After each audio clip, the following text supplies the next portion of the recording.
My name is Sydney Lulanga. I'm the tutor for personnel management. Now, as we begin this presentation, let's look at the learning outcomes, the competencies that you're expected to attain at the end of this course or at the end of this presentation. The first one is that you should be able to formulate human resources planning, to understand what human resources planning is, and to be able to articulate what human resources planning is. You should be able to select modern methods of recruiting the right people required by the organization. And you should also be able to appreciate the aspect of the social charter. Now, what is personnel management? Personnel management could be defined as obtaining, using, or maintaining a satisfied workforce. So obtaining, here we are talking about hiring, using, managing people, making sure that the right people are placed in the right places, the people have the right skills, they have the right competencies, and then people remain maintained, they remain motivated, they remain satisfied. So that's what personnel management is all about. It is a significant part of management that is concerned with managing people or looking at employees at work and their relationship with the organization. So personnel management considers a number of factors. It looks at the planning, organizing, compensating, integrating, and maintaining of people for the purpose of contributing to the organizational, individual, and societal goals. It is that part of management that is primarily concerned with human resources organization within the organization. So personnel management ensures that the right people are put in the right place at the right time. It includes the function of employment, training and development of personnel, and compensating people. It's the extension of the general management concerned with the promoting, stimulating competent workforce to make their fullest contribution to the organization. Personnel management also advises and assists the line managers in personnel matters. So the nature of personnel management, first, it lays emphasis on action solving problems and grievances of people at work. It's also based on human orientation, helps the workers to develop their potential fully to the organization. It also involves itself in the motivation of employees through its effective incentive plans so that the employees provide their fullest cooperation when it comes to performance or work. It deals with human resources in the area of hiring, maintaining, and retiring of personnel. So what's the role of a personnel manager? A personnel manager provides assistance to top management. So that is the first major role of a personnel manager. It also assists the line manager as a personnel manager assists the line manager as a staff specialist. So he understands staff, he knows this staff, he hired this staff, and therefore he helps different line managers as a staff specialist.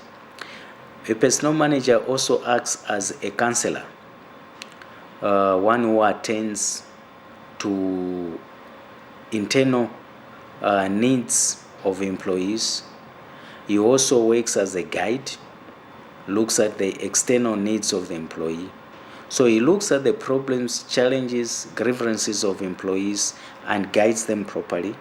He counsels them where they're supposed to be counseled, looking at the emotions, looking at the attitudes, looking at the different complexes or complexities that the employees may be undergoing. The personnel manager also acts as a mediator, a linking pin between management and workers. Personnel manager also acts as a spokesperson for the organization. So the four functions of personnel management are manpower planning, recruitment, selection, training, and development. Now, the elements of personnel management, you are looking at the organization. They have different components in there. Personnel management is concerned about the organization. It's concerned about the planning, organizing, leading, directing. It's also the other element of personnel management is job. Now there are different types of jobs. There's physical job, there's creative job, proficiency jobs, intellectual jobs, consultancy jobs, and technical jobs. All these jobs, they may all be found in one organization, or some organizations may have some and they do not have certain jobs.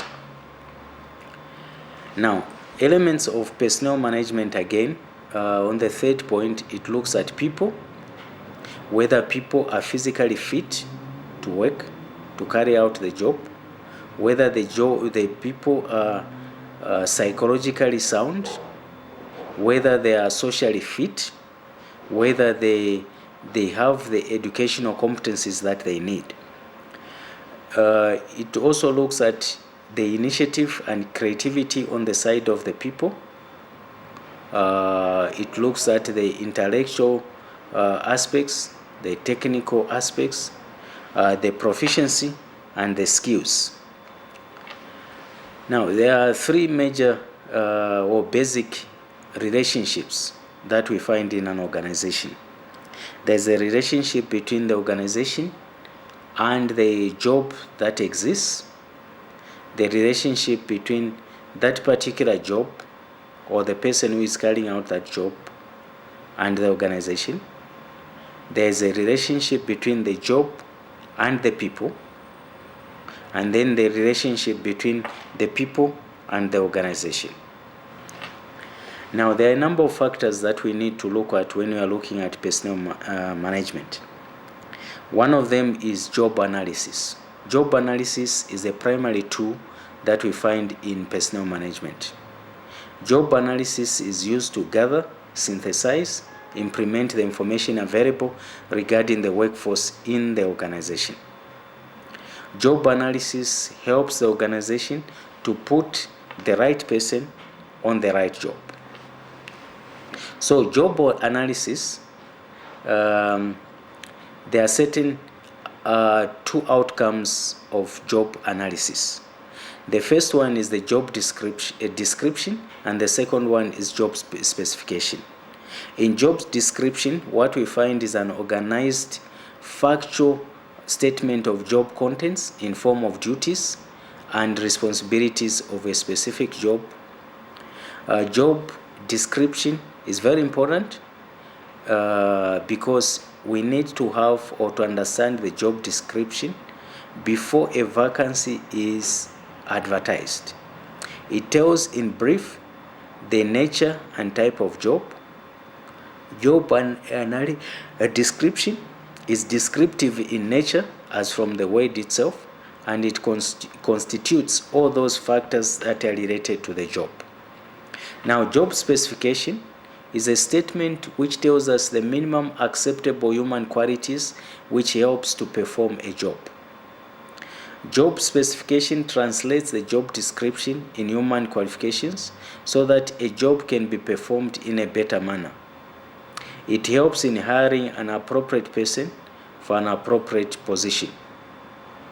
So job specification helps us to understand what is expected of that the person who is carrying out that job.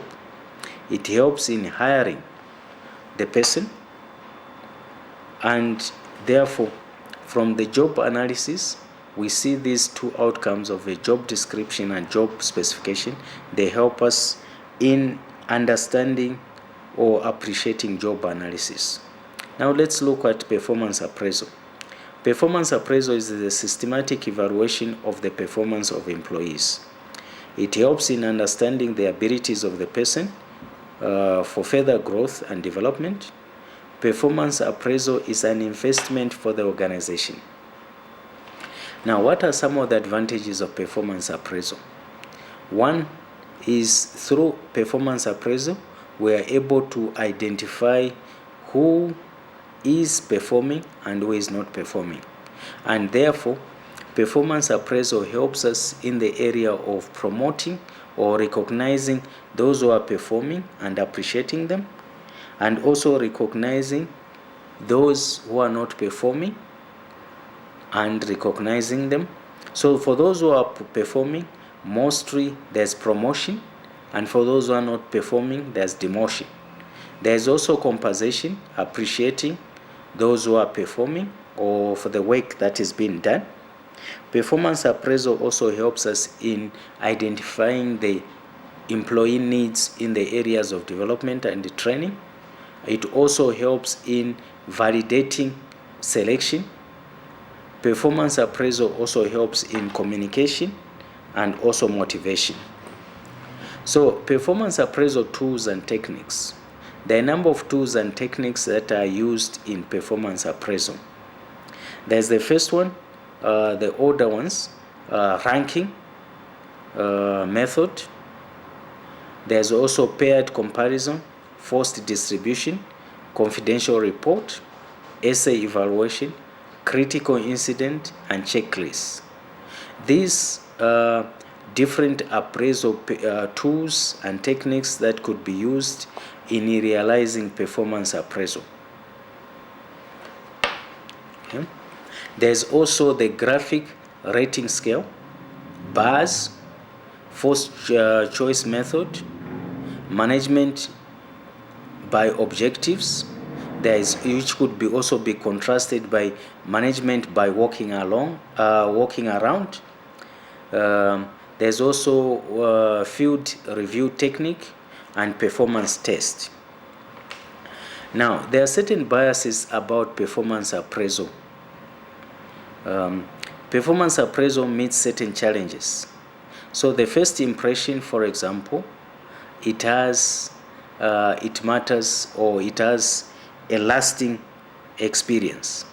So the first impression, no matter what the employee does later on, he or she may be judged by the first impression.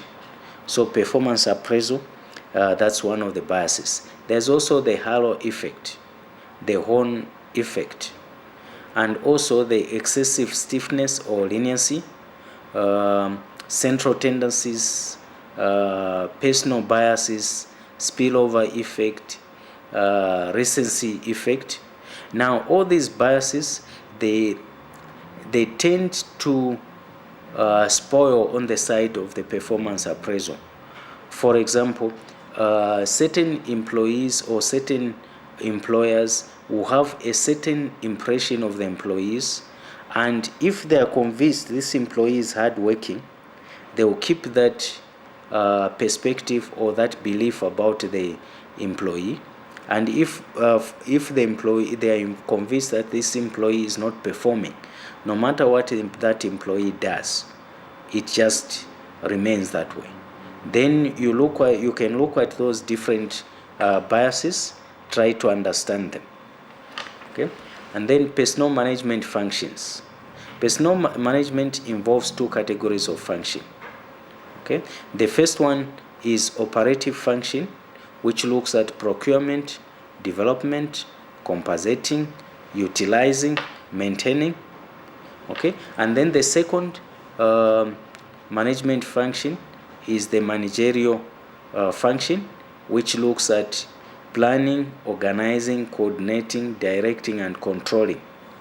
The significance of these two functions is that one cannot do without the other. So they need to support each other, they need to complement each other. the personnel manager needs to blend the two in order to achieve the desired outcome. Now, what about human resource management?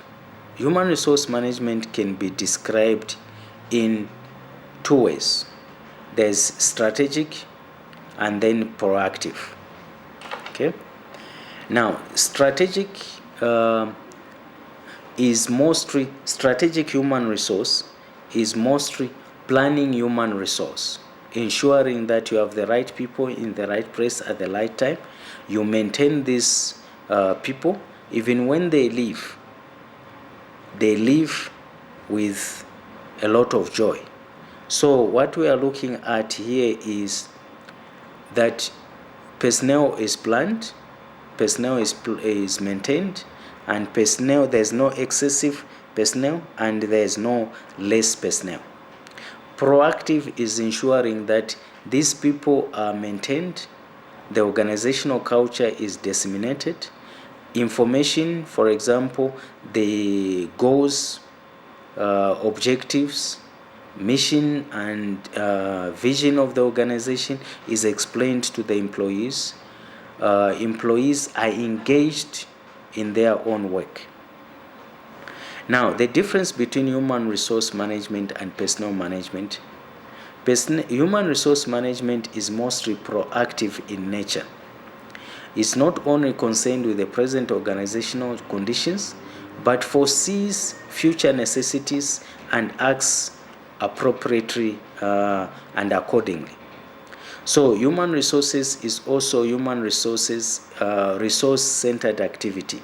It focuses on the managerial aspects in terms of delegating the responsibilities of human resource to line authority and management development or management in different areas. Human resources also emphasizes open-minded contracts, which can be modified depending on upon the demand of the business. It assumes the responsibility to motivate the employees and to constantly inspire performance based upon team spirit. Human resource is also based on the principle that better performance itself is the cause of job satisfaction and morale. Now, for personnel management, we have looked at human resource management. For personnel management, it's mostly reactive. Human resource management is proactive. Personnel management is mostly reactive in nature. It satisfies itself by ensuring peaceful management relations in the present. It's mostly employee-centered. It aims at hiring, training, compensating, maintaining the existing workforce. Personnel management emphasizes the strict observance of defined rules, procedures, contracts that govern the relationships between the workforce and the management. For example, collective bargaining and employment contracts. Personnel management also considers job satisfaction and morale as a source of better performance. Personnel management works on the foundation or on the understanding that a contented worker is a productive worker. So in this presentation, what have we looked at? We have seen that personnel management is making the best use of the skills and capacities of all those engaged in an organization. It ensures that the organization meets its social and legal responsibilities towards its employees, in particular the condition of employment or the conditions, terms and conditions of employment, and the quality of working life provided for them. Human resource looks at the approach, what you call the strategic approach to acquiring, developing, managing, motivating, and gaining the commitment of the organization's key resource, which are the people who work in the organization and people who work for the organization.